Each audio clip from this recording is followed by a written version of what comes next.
जो स्वयं अपनी सहायता करते हैं। कई युगों से मैं इस धरा पर हूं। जानता हूं कि जिस कार्य में श्री राम का नाम हो वो कार्य कभी अधूरा नहीं रह सकता। कोई ऐसी समस्या नहीं जिसका कोई हल ना हो। हमें बस श्रद्धा के दीप में आस की लौ जगाए रखनी होगी।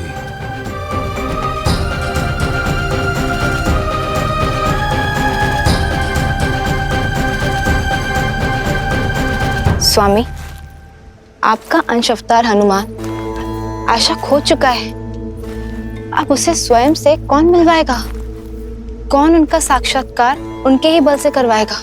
जामवन, क्योंकि हमारी रचाई इस लीला का सबसे अधिक बोध उन्हें ही है। जीवन और इतिहास के ज्ञान का अद्भुत समन्वय है जामवन। वो जामवन जो स्वयं ब्रह्मदेव के मुख से वृक्षों के राजा बनकर प्रकट हुए थे। तो श्री राम की कथा में जामवन की और भी भूमिकाएं? हाँ देवी, आने वाले इस धर्म युद्ध में जामवन श्री राम के सहायक, उनके मार्गदर्शक बनेंगे। पिछले कई युगों से भगवान विष्णु के राम अवतार की प्रतीक्षा में थे जामवन। स्वयं को इस पावन उद्देश्य के लिए तत्पर कर रहे थे जामवन। युगों से?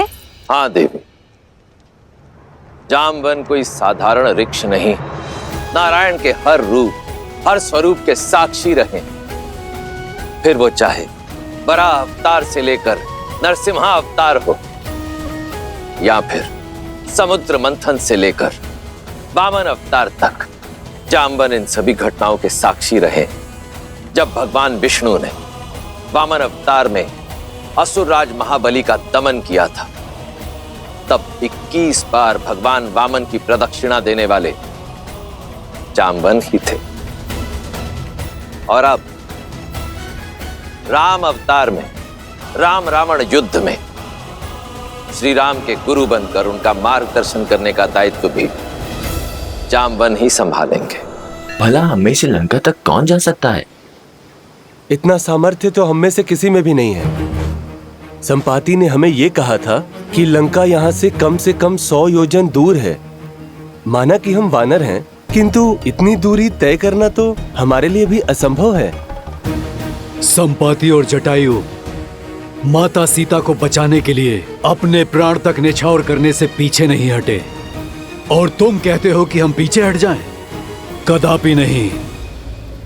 अपने भीतर झांको।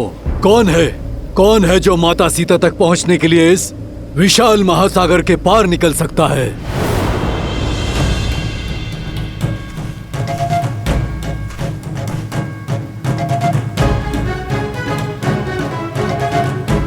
जामुन जी, मैं 20 योजन तक छलांग मार सकता हूं। मैं 40 योजन।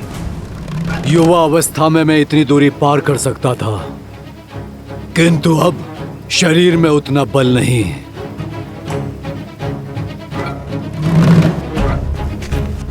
मैं करूंगा ये प्रयास।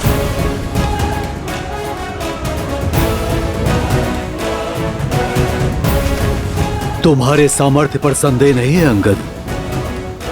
मुझे ज्ञान है कि तुम वहां तक पहुंच तो जाओगे, परंतु वहां से लौटने की शक्ति शेष नहीं बचेगी। और फिर तुम युवराज हो, तुम्हारी रक्षा हमारे लिए आवश्यक है, और तुम्हारा यहाँ सेना के साथ रहना भी आवश्यक है।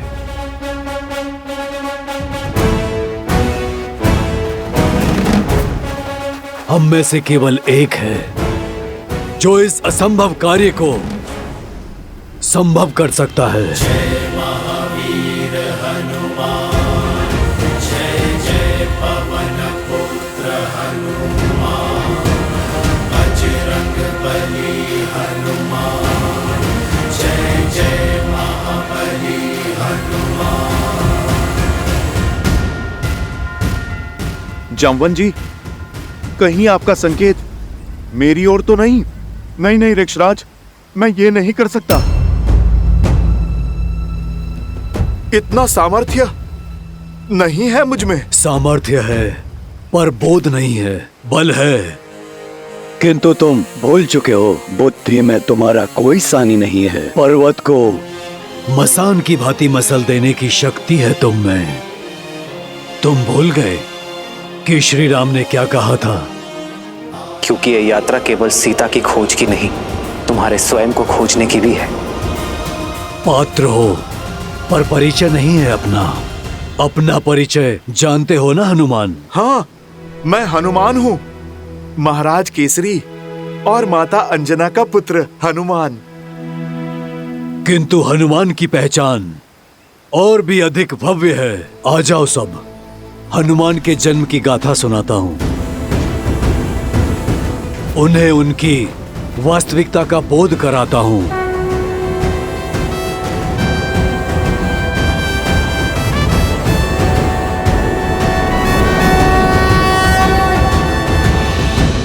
ईश्वर ने सब कुछ दे दिया, बस एक संतान नहीं दी। कोई नहीं जो हमें श्रद्धांजलि दे सके हमारे जाने के बाद। आपकी पीड़ा मुझे भी बहुत कष्ट देती है वानरराज। भीतर ही भीतर इस वेदना से जलती हूँ। वानरराज केसरी को एक वंशज तक ना दे पाई।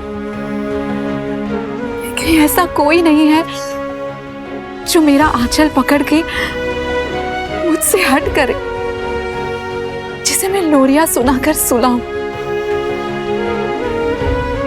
मुझे लगता है अब केवल महादेव ही हमारा कष्ट हर सकते हैं।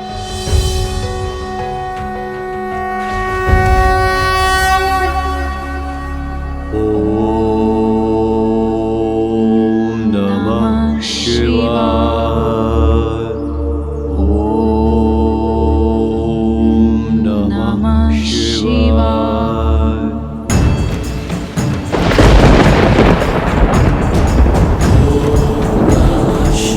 केसरी और अंजना पूरी श्रद्धा से तप में लगे रहे। पूरे 12 वर्षों तक उन्होंने कठिन प्रार्थना की, आस का आंचल नहीं छोड़ा और उनकी दृढ़ता ने महादेव को प्रसन्न कर दिया। वायुदेव, कृपया प्रकट हो।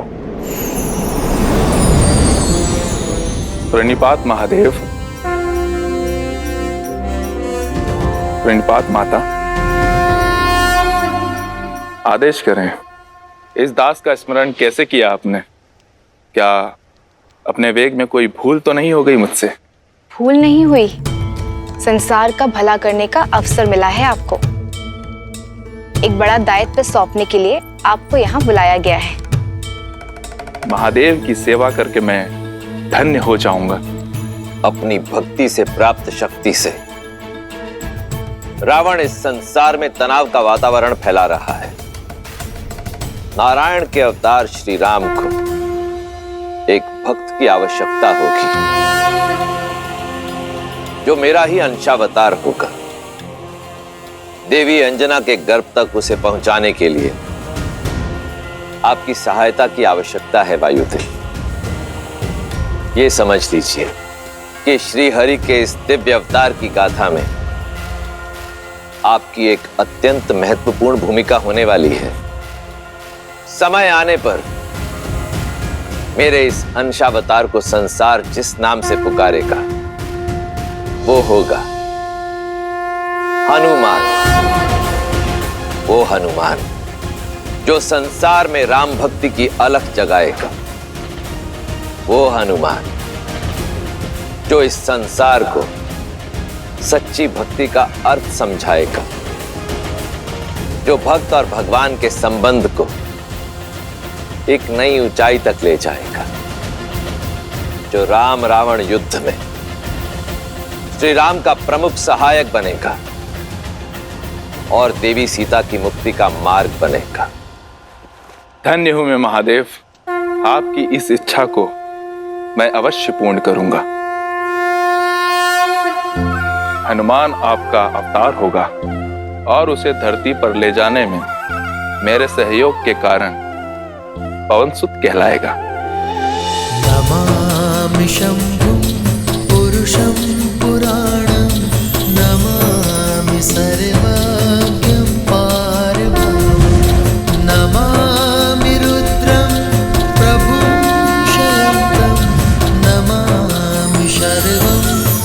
सा नमामि। जय जय जय शंकर उमा महेश्वर। जगत कल्याण का मार्ग तुम्हारी प्रतीक्षा कर रहा है हनुमान। तुम्हारे बल का आभास कर सकता हूं मैं हनुमान।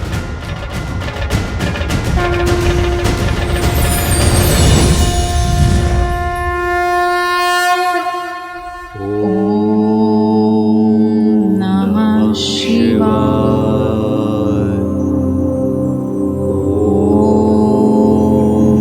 नमः शिवाय।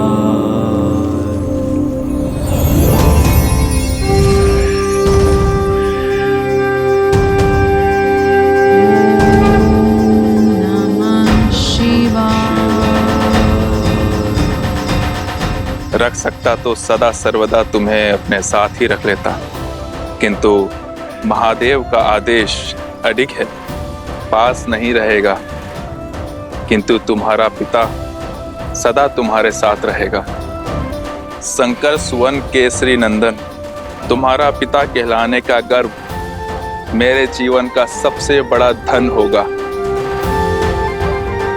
पवन सुत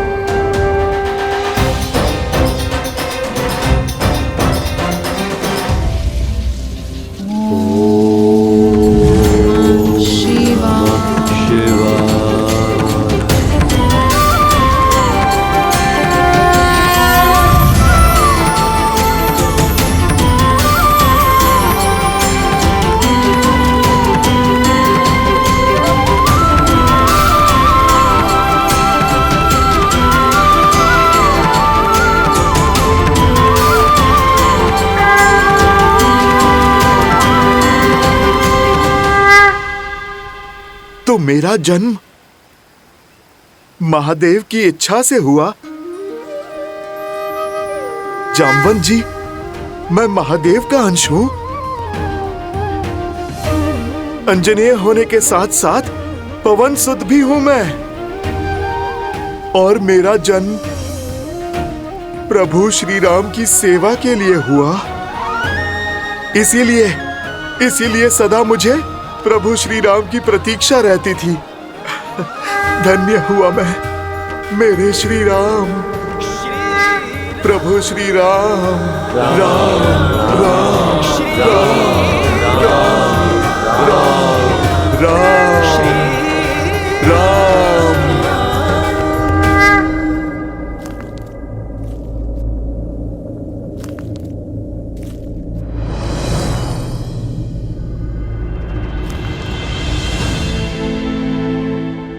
चिंता ना करें मित्र, हनुमान जो दायित्व लेते हैं उसे वो अवश्य पूर्ण करते।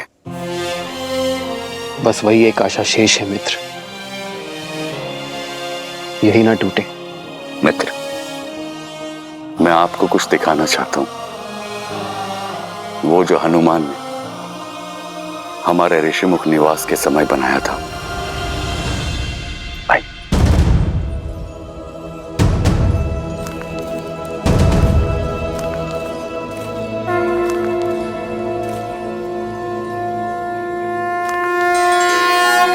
मेरी मूर्ति यह हनुमान ने बनाई है मेरे लिए?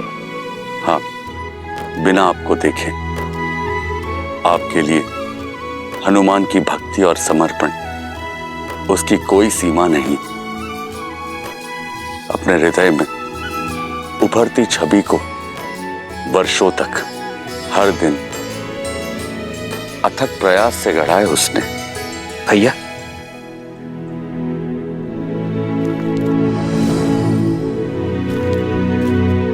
देखो लक्ष्मण, हनुमान ने मेरे लिए यह प्रतिमा बनाई है।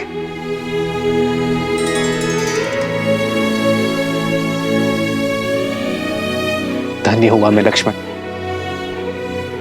कि मेरा सहयोगी इतना स्नेह करता है मुझसे, जिसका मुझ में इतना विश्वास हो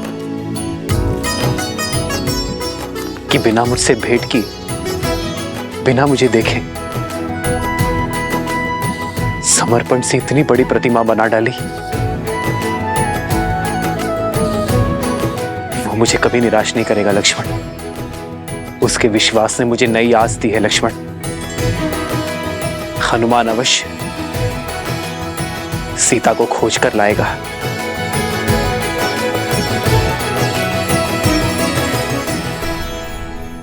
अपने जीवन का उद्देश्य तो जान गया, परंतु उसे पाने का मार्ग कैसे ढूंढूं? ऋक्षराज, इस महासागर को लांघने का सामर्थ्य मैं कहां से लाऊं? सूर्य कभी नहीं पूछता कि अपने अंदर उजाला कहां से लाए।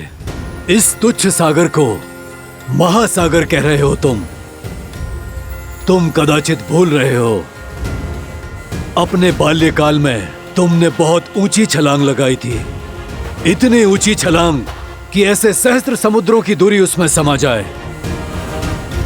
सहस्त्र योजनों की छलांग लगाई थी तुमने हनुमान, वो छलांग जिसने केसरी नंदन मारुति को हनुमान बनाया। हनुमान ज्ञान गुण सागर, जय कपीस तिहु लोक उजागर। अपने जन्म और उस असंभव छलांग की कथा सुनो हनुमान। अपना बल, सामर्थ्य और स्वयं का परिचय पा जाओगी।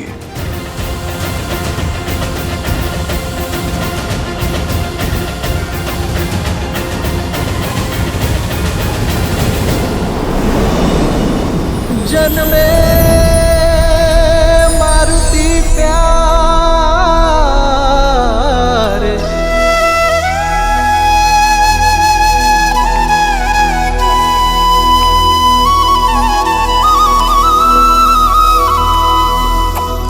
जन्मे मारुति प्यारे।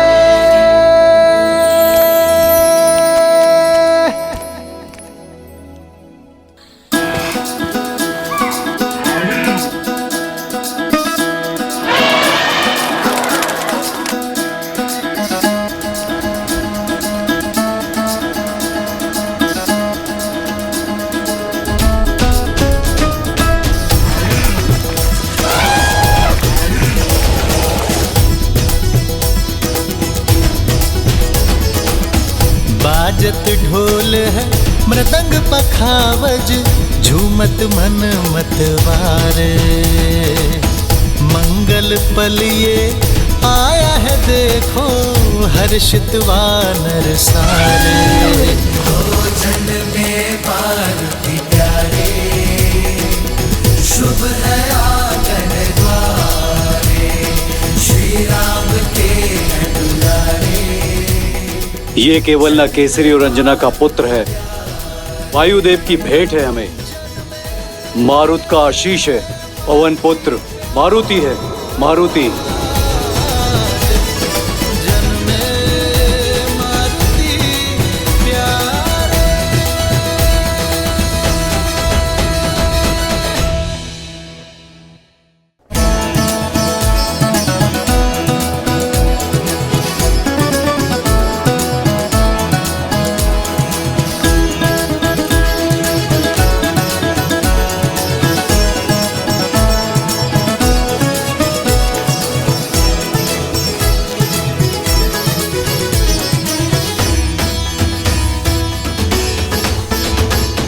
सूरज सा मुकदम के चंचल नटखट नैना, तू भगवान का रूप है, तुझसा भक्त कोई ना। सूरज सा मुकदम के चंचल नटखट नैना, तू भगवान का रूप है, तुझसा भक्त कोई ना। देखो तुझे सुर नर मुनि जन जाए वारे वारे। बाजत ढोल मृदंग पखावज, झूमत मन मतवारे। मंगल पल आया है देखो, जन्मे मारुति प्यारे। ओ जन्मे मारुति प्यारे, शुभ है आंगन द्वारे।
पवनसुत और महादेव के अंश हो। वायु की प्रचंड शक्ति और महादेव के अनन्य क्षमता के साथ जन्मे हो तुम, और इसलिए तुमने वो उड़ान भरी जो कोई नहीं भर पाया। जब तुम बालक थे तब एक दिन तुम्हारी माता अंजना वन में पुष्प लेने गई और पीछे तुम निद्रा से उठे और बालक मारुति भूख से बिलखने लगा। माता, माता, भूख लगी है, भोजन दो ना।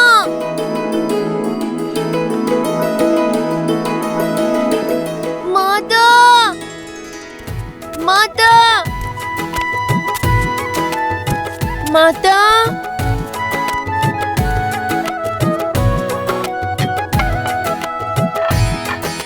भोजन तो नहीं है।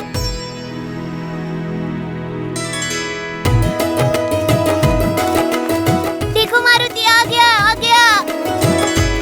अरे मारुति तुम आ गए। हमने कुछ रसीले आम देखे, किंतु वह इतने ऊपर हैं कि हम तोड़ नहीं सकते। क्या तुम तोड़ लाओगे? हम लोग साथ में खाएंगे। भूख तो मुझे भी लगी है, किंतु माँ कहती है स्वयं से पहले सदा दूसरों के बारे में सोचना चाहिए। चलो पहले तुम्हें खिलाता हूँ। चलो चलो मेरे साथ, चलो चलो।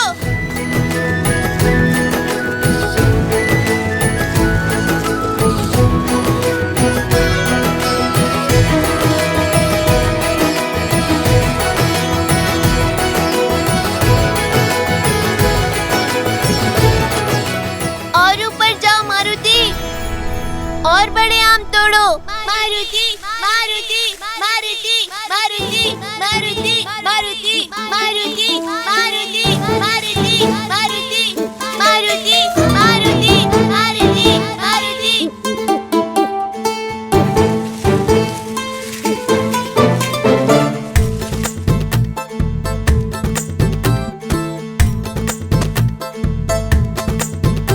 इतना पर्याप्त है? नहीं, ये हरे हैं, कच्चे।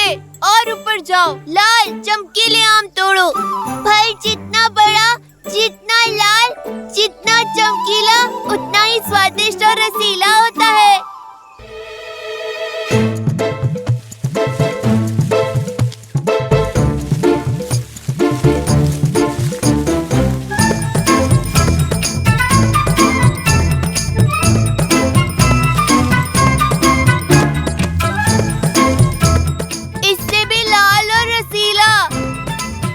सबसे लाल, सबसे मधुर आम सबसे ऊपर लगते हैं।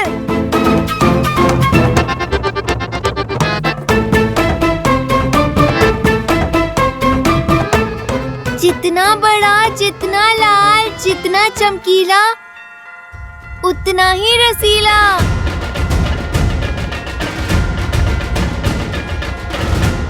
मुझे यही फल खाना है।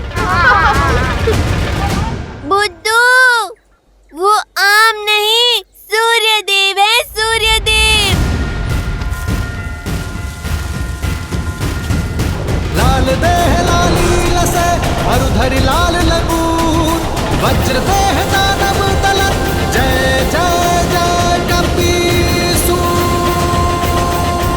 देवी अंजना को बताना होगा, हनुमान संकट में है।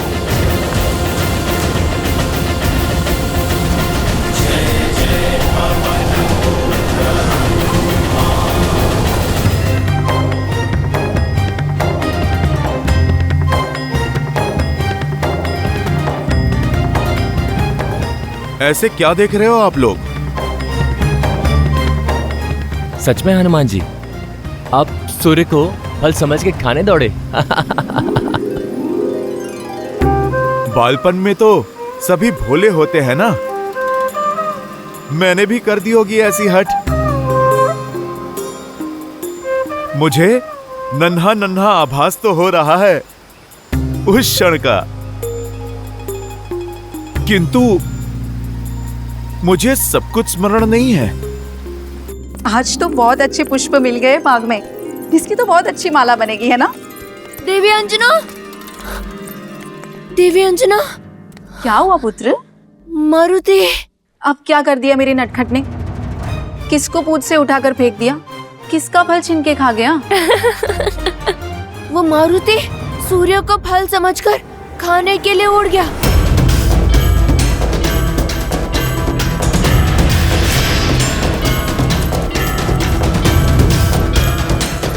मारुति, पुत्र लौट आओ! मारुति!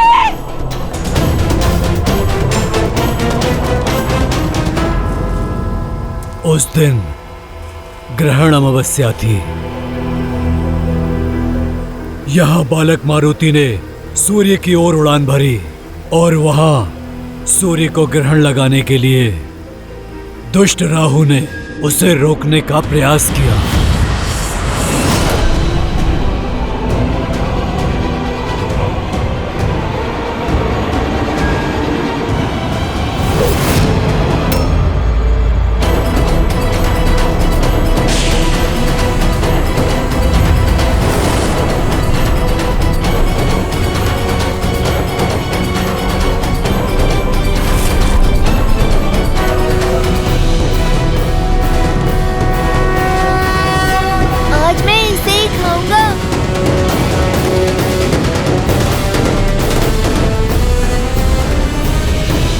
बालक, कहाँ जा रहे हो? उस फल को खाने। नहीं, सूर्य को खाने का अधिकार केवल मेरा है। माता तो कहती हैं प्रकृति में सबका समान अधिकार है। ये जो भी है मारुति के वेग को स्पर्श तक नहीं कर सकता। ये रसीला फल मैं ही खाऊंगा।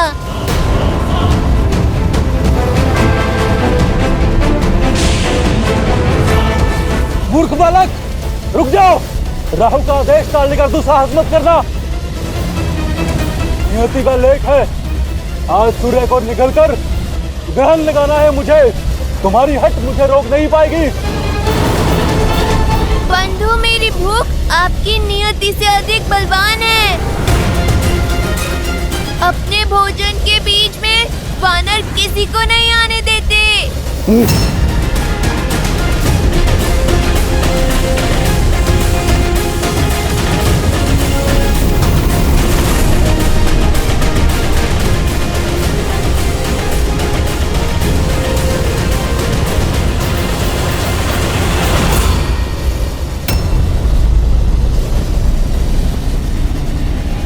अच्छा, मेरी टांग खींचोगे?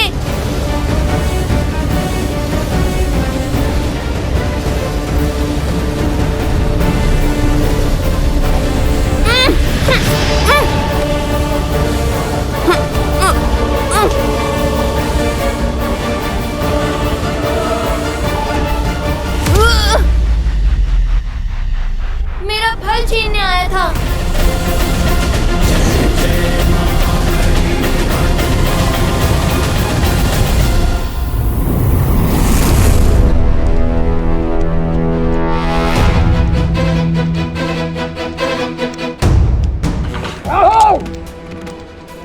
इतना दुस्साहस तो मेरी अनुमति के बिना मेरी सभा में प्रवेश कर उसे भंग करने की उद्दंडता की तुमने।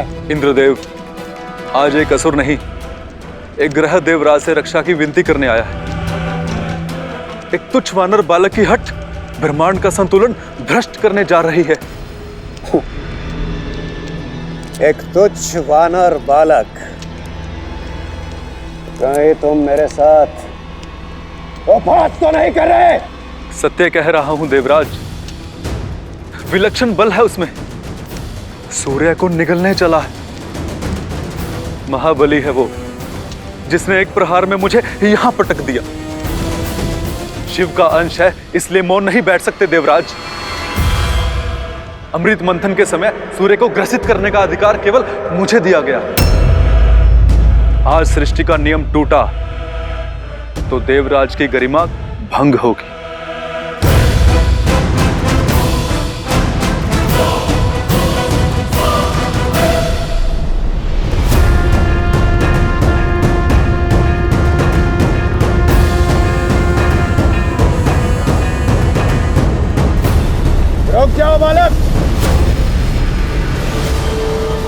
तुम्हारी ये चेष्टा सांसारिक संतुलन बिगाड़ रही है। कोई भूखा बालक फल खाएगा तो आपकी सृष्टि का संतुलन भला कैसे बिगड़ेगा? उद्दंडी बालक, तुम्हारा इतना दुस्साहस कि तुम देवताओं के राजा के साथ तर्क वितर्क कर रहे हो। आपसे पहले भी एक आया था, प्राण बचाकर भागा है।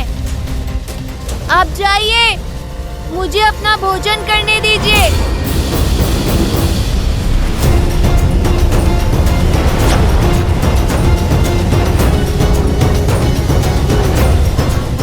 रुक जाओ मूर्ख, सूर्य के समीप जाते ही भस्म हो जाओगे तुम।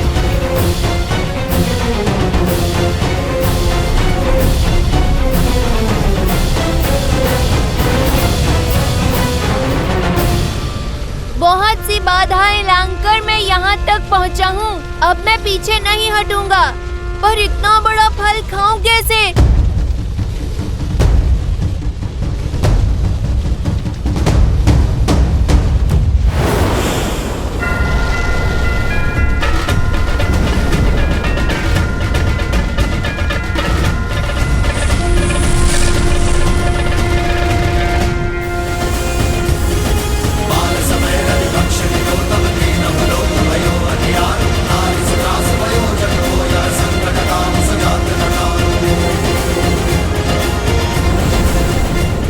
प्रतीत होता है ये ऐसे मानेगा नहीं।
मेरा पुत्र, मेरा पुत्र, पुत्र, पार्वती, पार्वती, पुत्र, पार्वती।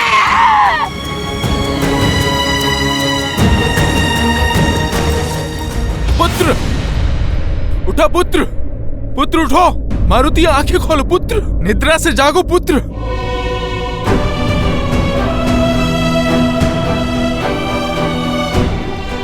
मारुति आंखें खोलो।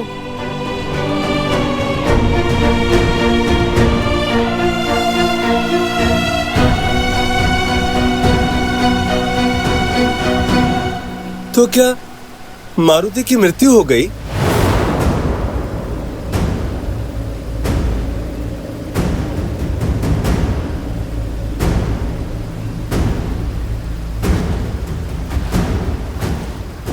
हाँ, क्योंकि वज्र को तो पवन देव भी नहीं सह सकते, तो पवन पुत्र कैसे सहता? मारुति वज्र का प्रहार नहीं सह पाया और वायुदेव इस सत्य को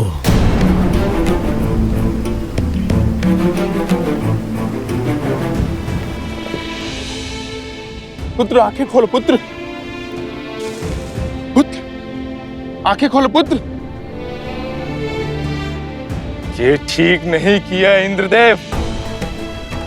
एक बालक की अबोधता के लिए उसके प्राण ले लेना, उसका अंत कर देना, ना ये न्याय संगत है और ना ही नीति है। जिस संसार में एक अबोध बालक की बाल हट का दंड मृत्यु है, वो संसार पीड़ा पाने के ही योग्य है।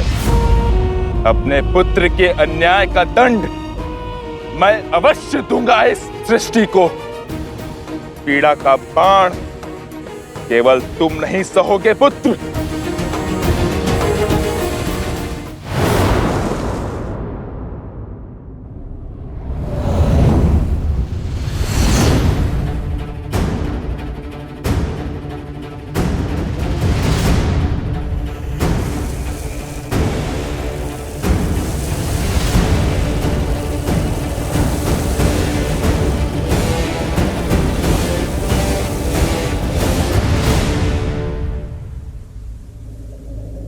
मारुति,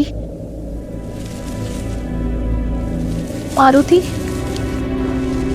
मारुति, मेरा पुत्र कहाँ है? मेरा पुत्र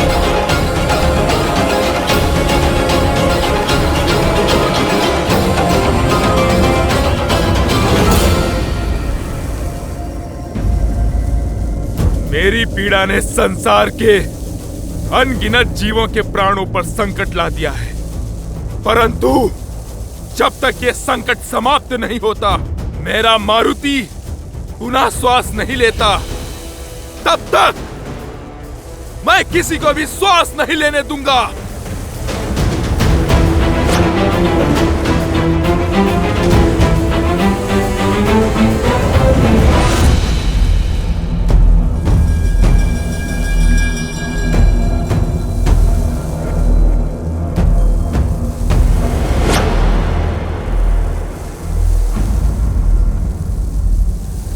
इंद्रदेव, अब आप यहाँ क्यों आए हैं?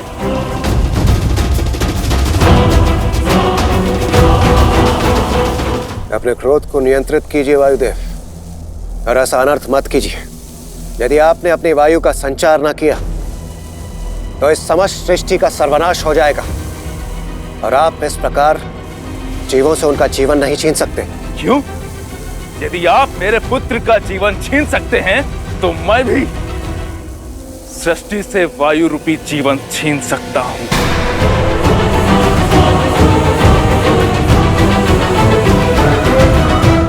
वायुदेव, समझने का प्रयास कीजिए। उस समय मेरे सम्मुख मारुति को रोकने के अतिरिक्त कोई और विकल्प शेष नहीं था। विकल्प तो मेरे पास भी नहीं है।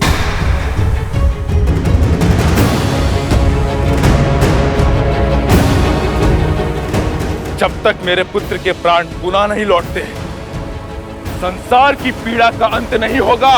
दुर्भाग्यवश प्राण दान देना मेरे वश में नहीं है वायुदेव। तो जो वश में है वो कीजिए। संसार के सर्वनाश का साक्षी बनिए देवराज। वायुदेव, यदि आप न माने तो शीघ्र ही पृथ्वी से जल समाप्त हो जाएगा। भूलोक यमलोक बन जाएगा।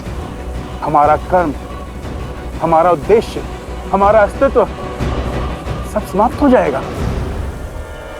अपनी क्रोधाग्नि में इस संसार को जलाकर ध्वस्त मत कीजिए वायुदेव। एक बार उन निर्दोष जीवों की पीड़ा को, उनकी पुकार को सुनने का प्रयास कीजिए। क्या उन जीवों ने सुनी थी मेरे पुत्र की करुण पुकार?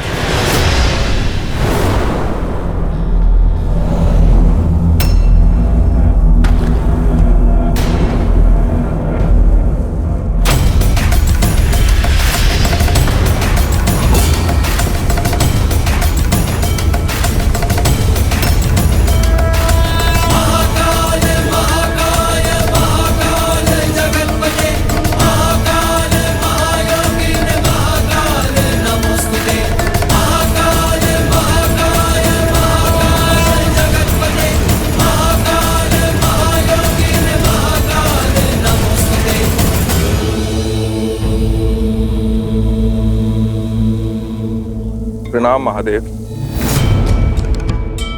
प्रणाम महादेव।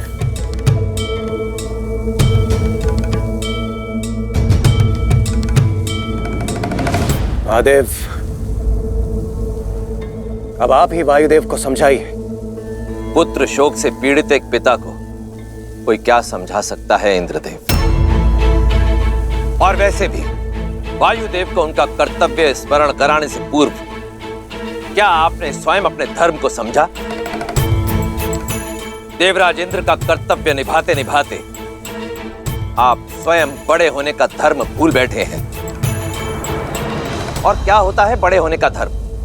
अपने से छोटों की रक्षा करना। परंतु आपने नन्हे मारुति पर प्रहार कर अधर्म किया है देवराज इंद्र।